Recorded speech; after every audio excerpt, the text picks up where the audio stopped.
अच्छा गजब की बात है, बताओ जिसको मिल गया हो क्या वो तुमसे कहने आया था? बोलो ना, कहने आया था कि मुझे मोक्ष मिल गया?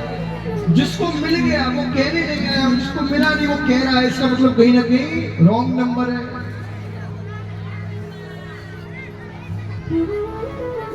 जो डूब गया क्या वो बोल सकता है? कहिए कहिए, जो पानी में डूब गया क्या वो बोल सकता है? और जो बोल रहा है इसका मतलब वो डूबा नहीं है। तो जिसको मोक्ष मिल जाएगा वो कहने नहीं आएगा, और जो कह रहा है उसको मिला नहीं। मोक्ष का अर्थ क्या है? मोक्ष का अर्थ है मोह का क्षय। मरने के बाद मोक्ष नहीं मिलता, जीते जी समाज से, घर से, परिवार से, दौलत से, संपत्ति से, व्यसनों से हमारा जो मोह है वो दूर हो जाए तो जीते जी ही हमारा मोक्ष हो सकता है, 1 मिनट के अंदर। तो समझ में आ गया मोक्ष क्या है? हमारा जो संसार से मोह है वो मोह दूर हो जाए, यही मोक्ष है। भरत जी का दूसरा जन्म एक हिरण के बालक के रूप में हुआ। ज्ञान था, ये अच्छी बात थी। सूखे पत्ते खा खा के जीवन गुजारा, जंगल में आग लगी, मर गए। तीसरा जन्म मिला एक ब्राह्मण के घर में। पंडित जी ने जैसी कुंडली देखी, आहा ब्रह्म ज्ञानी आया है, इसको विश्व का सबसे बड़ा विद्वान बनाऊंगा। 5 वर्ष का बालक हुआ, यज्ञ को भी संस्कार कराया, गायत्री मंत्र दिया। सुनिए बच्चों, आप चाहते हो कि आप श्रेष्ठ बनो? जोर से कहिए। आप चाहते हो कि आपके अंदर दुनिया का संपूर्ण ज्ञान विद्यमान हो? आप चाहते हो कि आप बलवान बनो? आप चाहते हो आप राम कृष्ण की तरह बलवान समृद्धशाली बनो? ऐसे कहने से थोड़ी बन जाओगे। उसके लिए आपको संस्कार करने होंगे अपने। प्रत्येक माता पिता का कर्तव्य है अपने बच्चों की संस्कार कराइए, क्योंकि बिना संस्कार के बच्चे समृद्ध नहीं बन सकते, ज्ञानी नहीं बन सकते, योग्य नहीं बन सकते। जैसे उदाहरण देता हूं, खदान से कच्चा सोना निकलता है। अब उस कच्चे सोने से को कहूं, लो भैया अपनी पत्नी को जाके आप दो, ले पहन ले, तेरे लिए सोना लाया, पहनेगी? बोलो। बेलन पकड़ के मारेगी और तुम्हें सोना में पहनवाती। उस सोने का हम क्या करेंगे? भट्टी में तपाएंगे, उसको बार बार प्रोसेस करेंगे, उसके बाद जौहरी के पास ले जाएंगे, जौहरी उसमें से आभूषण बनाएगा, फिर उसको हम अपनी पत्नी को जाके देंगे तो पसंद हो जाएगी, पहन लेगी, है ना? यानी कि हमने उसको तपाकर उसका संस्कार किया, उसका आभूषण बना के उसका हमने संस्कार किया। अच्छा, बिना संस्कार किए, बिना तपाए, बिना आभूषण बनाए क्या वो किसी योग्य था? किसी मतलब का था? ठीक उसी प्रकार बच्चे का यदि संस्कार ना किया जाए तो वो किसी मतलब का समाज के घर के नहीं होता। हमें यदि समृद्धशाली बनना है तो अपने बच्चों का संस्कार कराने होंगे, और 16 संस्कार तो प्रधान हैं। वैसे सनातन में 84 संस्कार होते थे, लेकिन उतने ना करा सको, 16 तो कराओ। पहला संस्कार ही शुरू होता है गर्भधारण से। यदि गर्भधारण संस्कार अच्छे से नहीं हुआ तो बच्चे का जीवन समाप्त हो जाएगा, वो किसी मतलब का नहीं होगा। बीज ही तुमने सही नहीं डाला तो बोया पेड़ बबूल का आम कहाते हो। इसीलिए भारत की जो जड़ है, भारत की जो समृद्धि है, वो गर्भधारण संस्कार पर टिकी है। गर्भधारण के समय स्त्री पुरुष की जैसी मानसिक दशा होगी, जैसी उनकी शारीरिक स्थिति होगी, जैसे उनके विचार होंगे, उसी प्रकार का बालक जन्म लेगा। समझ में आ रही है मेरी बात? इसलिए जितने माता पिता बैठे हैं और जितने बच्चे कुंवारे बैठे हैं वो सुन लो ध्यान से, इस ज्ञान को तुम्हारे घर वाले नहीं देंगे, मैं दे रहा हूं। शादी के बाद जब आपको लगे कि संतान उत्पन्न करनी है तो ऐसे मत करना, पहले अपने आप को काबिल बनाना संतान के।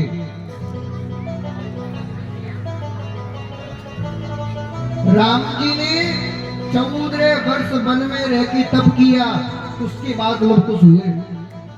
कितने वर्ष? जोर से कहो। 14 वर्ष तप किया, जिसमें से लगभग 12 वर्ष तो चित्रकूट में रहकर साधना की। 14 वर्ष तप किया, तब ऐसे लोग खुश हुए कि पूरी अयोध्या की सेना उनसे परास्त हो गई। श्री कृष्ण ने विवाह के बाद रुक्मणी के साथ मिलकर 12 वर्ष तक शिव की आराधना की सोमनाथ में, 12 वर्ष तक। तब जाके प्रद्युम्न जी का जन्म हुआ, जो कृष्ण के समान योग्य थे। तो बिना तप के, बिना साधना की योग्य संतान नहीं हो सकती। आप चाहते हो हमारे अंदर, हमारे घर में राम कृष्ण जैसे बालक पैदा हो, बलवान, वीरवान, धनवान बालक पैदा हो, ज्ञानवान बालक पैदा हो। विवाह से पूर्व अपने आप को योग्य बनाइए, या विवाह के बाद तप करिए। तुम्हारी संसार की कामनाएं तो पहले पूरा कर लो। जब संतान की इच्छा हो, 1 साल तक, कम से कम 1 साल तक अपने आप को उस योग्य बनाओ। व्रत करिए, किसी भी प्रकार का अंडा, मांस, मछली जो आहार योग्य नहीं है करने के, उसको त्याग दीजिए। बाजार का खान पान त्याग दीजिए। व्रत करते करते करते करते, तपस्या करते करते, मंत्र जाप करके, यज्ञ करके, दान करके अपने तन की और मन की शुद्धि करिए। और तन मन जब शुद्ध हो जाए, तब किसी आचार्य से मुहूर्त निकलवा के फिर गर्भधारण संस्कार करिए। और ऐसा यदि आपने कहा, मैं गारंटी के साथ कहता हूं, तुम्हारे घर भी राम कृष्ण जरूर पैदा हो सकते हैं। हम तुम क्या करते हो मुझे बताने की जरूरत नहीं, तुम सब तो ज्ञानी है ही। अब ब्याह के बाद हनीमून जाओगे तो हनी सिंह ही पैदा होंगे, इसलिए तब करिए। बच्चों की संस्कार कराइए, कर्ण छेदन संस्कार, यज्ञोपवीत संस्कार, चूनाकरण संस्कार, विद्यारंभ संस्कार।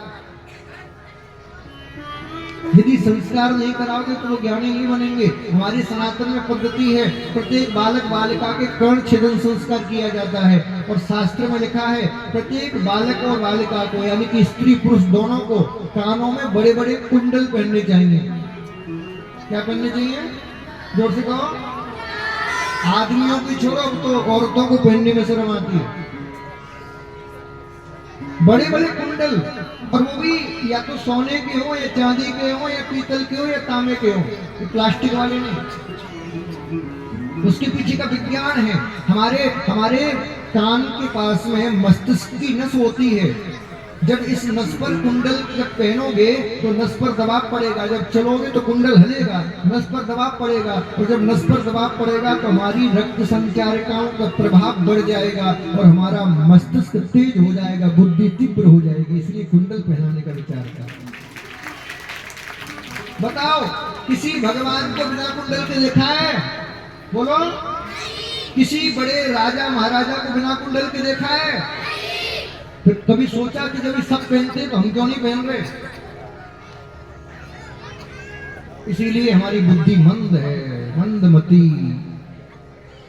मनुस्मृति तो कहती है कि जिस व्यक्ति को कर्ण छेदन संस्कार नहीं हुआ, जो कुंडल नहीं पहनता, उसके हाथों से दिया गया पिंडदान उसके पितर स्वीकार नहीं करते, उसके हाथों से दिया गया यज्ञ की आहुति देवता स्वीकार नहीं करते। और कहां तक कहूं, मनुस्मृति में यहाँ तक लिखा है, ऐसे बालक को अपने पिता का अग्नि संस्कार करने का भी अधिकार नहीं है। इसीलिए तुम सबके घरों में पितृदोष लगा हुआ है। तो कुंडल बनवाओ सोने के बड़े बड़े, और अकेले के लिए नहीं, दो एक जोड़ी हमारे लिए भी बनवा दे। बोलो राधे राधे। अब हमारी तो तुम लोग ही संपत्ति हो, हमारी व्यवसाय थोड़ी चलती है, हमारी कोई फैक्ट्री थोड़ी चलती है। सोने की ना पहन सको तो चांदी की पहनो, चांदी की ना पहन सको तो पीतल के तांबे की पहनो, लेकिन पहनो जरूर। ये छोटी छोटी बातें आपको समृद्ध बनाएंगी। माथे पर तिलक लगाते थे, बिंदी आजकल माताएं लगाती हैं। ये प्लास्टिक वाली बिंदी का कहीं मतलब नहीं है लगाने का, ये तो बीमारी और पैदा करेगी। रोली की बिंदी लगाई जाती है, कुमकुम की बिंदी लगाई जाती है। आप माताएं जो सूर्य श्रृंगार करती हैं, ये पूरी वैज्ञानिक पद्धति है।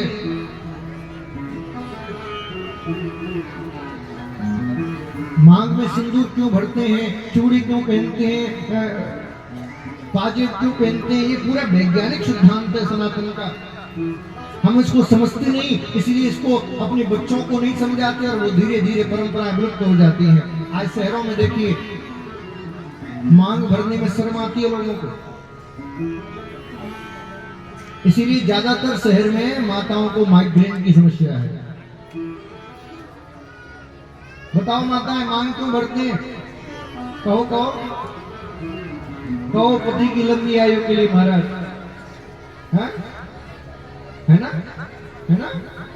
तो जो रोज मांग भरती है उनका पति तो अमर है जाए, मरे ही ना महाराज। ये पति की लंबी आयु के लिए कैसे होता है, थोड़ा इसको समझ लीजिए। स्त्री के मस्तिष्क में जो ये भाग होता है बीच का, जहां पर मांग भरी जाती है, ये जो स्थान है इसमें बहुत कोमल स्थान होता है। इसको सुषुम्ना नाड़ी कहते हैं इस स्थान पर। और मासिक धर्म के बाद ये नाड़ी जागृत हो जाती है, इसीलिए इसमें पारे मिश्रित सिंदूर भरा जाता है। उस पारे मिश्रित सिंदूर से उस सुषुम्ना नाड़ी के ऊपर परत एक चढ़ जाती है पारे की, उससे सूर्य की पराबैंगनी किरणों का प्रभाव हमारे शरीर पर नहीं होता और हमारे मस्तिष्क में विकार उत्पन्न नहीं होते। और जब पारे मिश्रित सिंदूर लगाओगे तो आपकी चेहरे की आभा बढ़ जाती है, तेज बढ़ जाता है, झुर्रियां जल्दी नहीं पड़ती। इसीलिए मांग भरने का सिद्धांत बनाया। अच्छा, मुझे एक बात समझ में नहीं आती, मैंने बहुत लोगों से पूछा, कोई बताता नहीं।